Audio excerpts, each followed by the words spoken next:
खुदा की यसुमसी जो कि हमारी पहचान और हमारा फ़ख्र है, उसी के नाम में आपकी सलामती हो। पिछले हफ्ते हमने खुदा ताला के एक टाइटल पर गौर किया, यानी यहोवा शामा पर, और आज हम उसी सिलसिले को जारी रखते हुए खुदा ताला के एक दूसरे नाम यानी यहोवा निस्सी पर गौर करेंगे। यहोवा निस्सी का लफ्ज़ी मतलब है यहोवा मेरा झंडा है। यहोवा शामा की तरह यहोवा निस्सी भी एक दफ़ा बाइबल मुक़द्दस में इस्तेमाल हुआ है, लेकिन इससे पहले कि हम उस हवाले को पढ़ें जहां पर यह नाम इस्तेमाल हुआ और वहां पर इसको समझने की कोशिश करें, मैं चाहता हूं कि हम पहले इस बात पर गौर कर लें कि बाइबल मुक़द्दस में झंडे का इस्तेमाल क्यों किया जाता था। अगरचे कि आज के ज़माने में भी झंडे इस्तेमाल होते हैं और इनके मुख्तलिफ मक़ासद होते हैं, लेकिन मेरा यहाँ पर मकसद है कि बाइबल मुक़द्दस में जब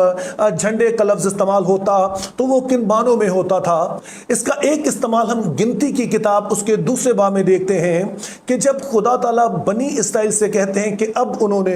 कोई सीना से कूच करना है और मुल्क मौदा की तरफ रवाना होना है, तो चूंकि बनी इसराइल एक बहुत बड़ी कौम है तो इसीलिए उन्हें बताया गया कि किस तरतीब से उन्होंने मूव करना है, यानी कि पहले कौन सा कबीला चलेगा, फिर कौन सा कबीला चलेगा, और हर एक कबीले को एक ख़ास झंडा दिया गया। और आइडिया ये था कि अगर कोई शख्स अपने कबीले से बिछड़ जाए तो उसे पता हो कि उसका झंडा किस जगह पे है और फिर वो वापस आसानी से अपने कबीले में वापस जा सके। चूंकि वैसे तो किसी को पुकारना इतनी बड़ी भीड़ में आसान नहीं है, लेकिन झंडे को देखकर हर कोई जान सकता है कि मेरा कबीला कहां पर है, तो इसीलिए हर एक कबीले को एक झंडा दिया गया जो ज़ाहिर बुलंद होता था और हर कोई अपने अपने झंडे के पीछे चलता था। और इसी तरह से इसका जो दूसरा इस्तेमाल हम देखते हैं वो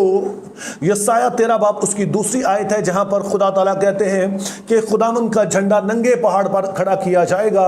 और इससे मुराद ये होती थी कि उस ज़माने में चूंकि हमारी तरह कम्युनिकेशन सिस्टम तो नहीं था, मोबाइल फ़ोन नहीं थे, कोई और इस तरह से वॉकी टॉकीज़ वगैरह कुछ नहीं थे, तो फिर हर मुल्क ने अपने लिए ये निज़ाम रखा था कि जो ऊंचे पहाड़ होते जिन पे कोई दख्त वगैरह नहीं होते थे, तो वहाँ पर वो अपनी चौकियाँ बना लेते और इन चौकियों में मामूर जो उनके सिपाही होते थे उनको झंडा दिया जाता। इसका मतलब ये होता था कि अगर कोई दूसरा मुल्क इनके मुल्क पर हमला करे तो फिर ये जो पहाड़ पर बैठे ये दूर से उस फौज को आता देख लें, तो फिर जब ये झंडा खड़ा किया जाता तो जिस मुल्क ने अपनी ये चौकी इस पहाड़ पर बनाई है वो समझ जाता कोई फौज आ रही है, तो पहले से तैयारी कर लेता। और फिर इसी से मुतल्लिका एक तीसरा इसका इस्तेमाल किया जाता था, झंडे का इस्तेमाल किया जाता था कि जब दो फौजें आपस में लड़ रही होती थी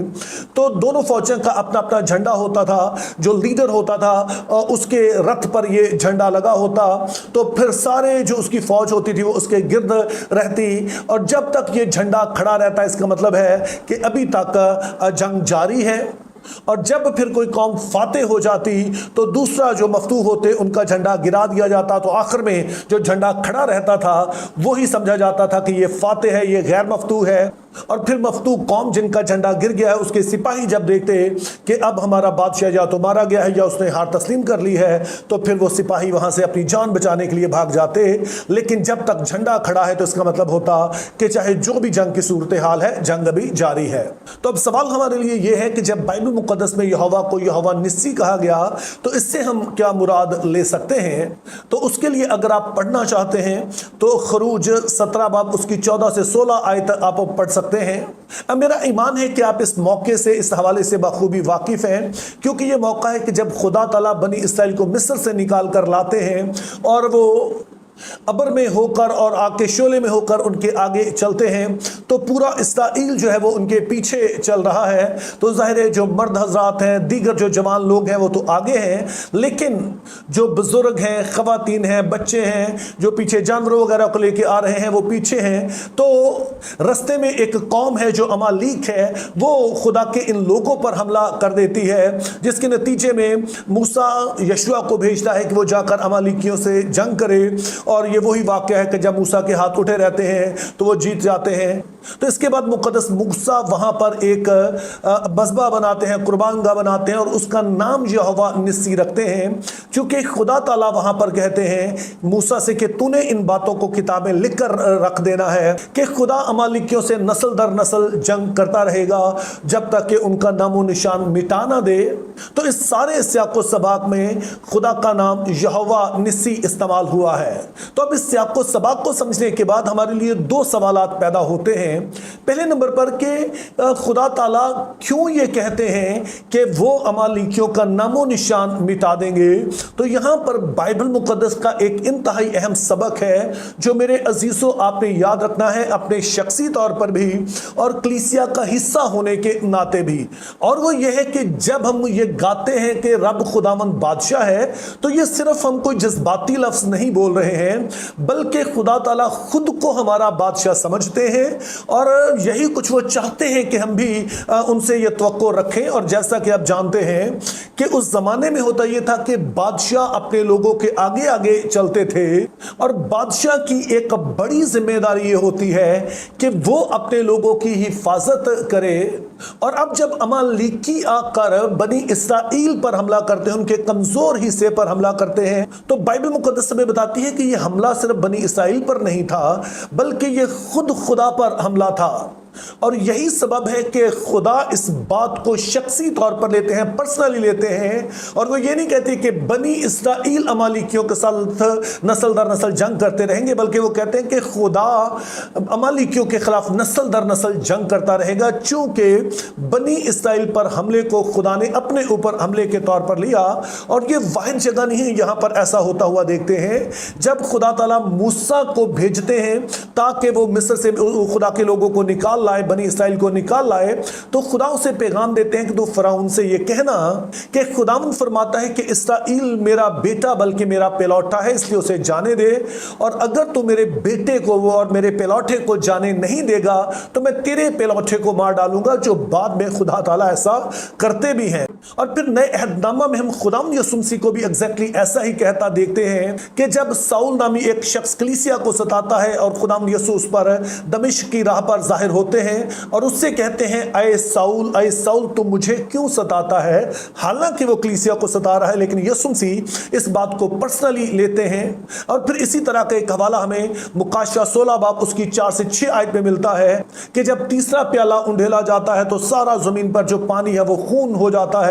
तो फिर हमें एक गीत सुनाई देता है और गीत यह है कि खुदावंद तेरे फैसले रास्त हैं, चूंकि वो लोग जिन्होंने तेरे लोगों का, तेरे नबियों का खून बहाया था, आज तूने उन्हीं को खून पीने को दिया है। जिसका मतलब यह है कि खुदा ताला जब इस जमीन की अदालत करेंगे तो उसमें एक अहम वजह यह होगी कि दूसरी कौमों ने जिन लोगों की अदालत हो रही है खुदा के लोगों के साथ कैसा बर्ताव किया। मेरा ख्याल है कि बतौर पाकिस्तानी मसीही ये मेरे लिए, आपके लिए, हम सब के लिए बड़ी ही ये अहम बात है कि हम कई दफा फील करते हैं कि शायद हम बेयारो मददगार हैं, लेकिन हमने याद रखना है कि हम यतीम नहीं है। यीशु मसीह ने कैटेगोरिकली भी ये बात कही, मैं तुम्हें यतीम नहीं छोड़ूंगा, तो उसने हमें यतीम नहीं छोड़ा है। यस, खुदा के लोगों को दुख उठाना पड़ता है बाज़ औक़ात, हम पुराने अहदनामा में भी देखते हैं, नए अहदनामा में भी देखते हैं, लेकिन इसका यह मतलब नहीं है कि खुदा ने हमें छोड़ दिया है या वो हमारे साथ ऐसा होने देगा। और असल में यही सबब है कि सदियों से हर कौम की, दूसरे मज़हब की, हर तरह की आइडियोलॉजी जो आई उसकी ख्वाहिश यही कि मसीहत को मिटा दे। मसीहत को मिटाया नहीं जा सका है, बल्कि पिछले 1600 साल से मसीहत दुनिया का सबसे बड़ा मजहब है। और अभी भी बाज लोग कहते हैं चंद सालों में कोई दूसरा मजहब नंबर 1 हो जाएगा, मुझे नहीं लगता है। उसका सबब यह है कि मसीहत कभी किसी से हारी नहीं है और आइंदा भी मुझे पता है ये किसी से हार नहीं सकती है। तो अब सवाल ये पैदा होता है कि सारी बात का यहोवा निसी के साथ क्या ताल्लुक है। तो जैसा कि मैंने पहले बताया कि बाइबल मुकद्दस में झंडों का इस्तेमाल मुख्तलिफ वजूहात की बिना पर होता था। अगरचे मैंने 3 बातें आपको बताई, लेकिन 2 अहम बातें उसमें से ये हैं कि जब पहाड़ों पर झंडा लहरा दिया जाता, जिसका मतलब ये होता था कि अब ये कौम जिनके खिलाफ दूसरी कौम हमला करने आ रही है, इसने अपने मुल्क में जंग का ऐलान कर दिया है। लेकिन ज्यादा अहम बात यह है कि जब तक वो झंडा खड़ा रहता, इसका मतलब है कि जंग जारी है। तो ये मेरे लिए और आपके लिए फिर से बड़ी अहम बात है। हम जानते हैं कि हमारा खुदा कभी हारता नहीं है। अहदे अतीक में भी हम देखते हैं कि बदतरीन हालात आए, लेकिन खुदा ने अपने लोगों को महफूज रखा, उसे कभी कोई हरा नहीं पाया है। और इसी तरह से नए अहदनामा में भी देखते हैं कि खुदा यीशु मसीह जिनको पकड़वाया गया, जिनको मसलूब किया गया, दफन कर दिया गया,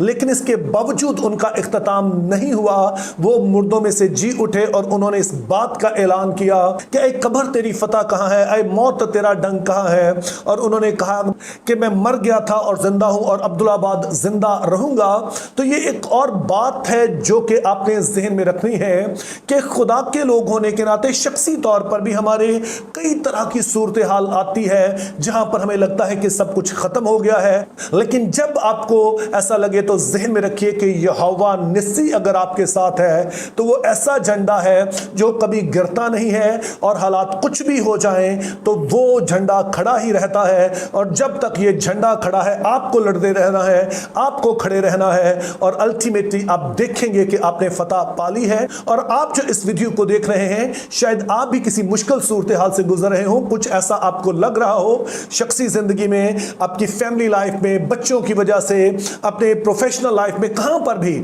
تو آپ اگر خدا کے لوگ ہیں، آپ کا رشتہ اس کے ساتھ ہے، ہمت مت ہاریے، چونکہ جب تک آپ کا خدا کھڑا ہے، جب تک یہ جھنڈا کھڑا ہے، اس کا مطلب ہے کہ جنگ لڑی جا سکتی ہے، کمک کسی بھی لمحے آ سکتی ہے، اور جب آپ اس بات کو یاد رکھیں گے تو پھر آپ کبھی بھی مفتون نہیں ہوں گے، آپ ہمیشہ فاتح رہیں گے، اور اس کی وجہ ہم خود نہیں ہیں بلکہ ہمارا خدا ہے جس نے اپنا نام بتایا ہے یہوہ نسی، یعنی کہ وہ جو کہ جنگ میں ہمیشہ کھڑا رہتا ہے، اسے گرایا نہیں جا سکتا ہے، اور تاریخ نے ایسا ثابت کیا ہے۔ تو میرے عزیزو، آپ جو ان ویڈیوز کو دیکھ رہے ہیں، پاکستانی مسیحی ہونے کے ناطے اور ویسے بھی ایک مسیحی ہونے کے ناطے جو بھی چیلنجز ہوتے ہیں، یہ جان کر اس کا مقابلہ کیجئے کہ ہمارا خدا ہے، اس سے ہماری فکر ہے، اور اگر کوئی ہمیں ستاتا ہے تو خدا تعالیٰ اسے شخصی طور پر لیتے ہیں، اور پھر جو ہماری زندگی میں بھی چیلنجز ہیں ان میں بھی وہ ہمارے ساتھ ہیں، اور جب تک وہ ساتھ ہیں تب تک کسی بھی بات کا اختتام نہیں ہوا ہے۔ میری دعا ہے خدا ہمیں ان سب باتوں کو سمجھنے اور ان پر عمل کرنے کا فضل عطا کرے۔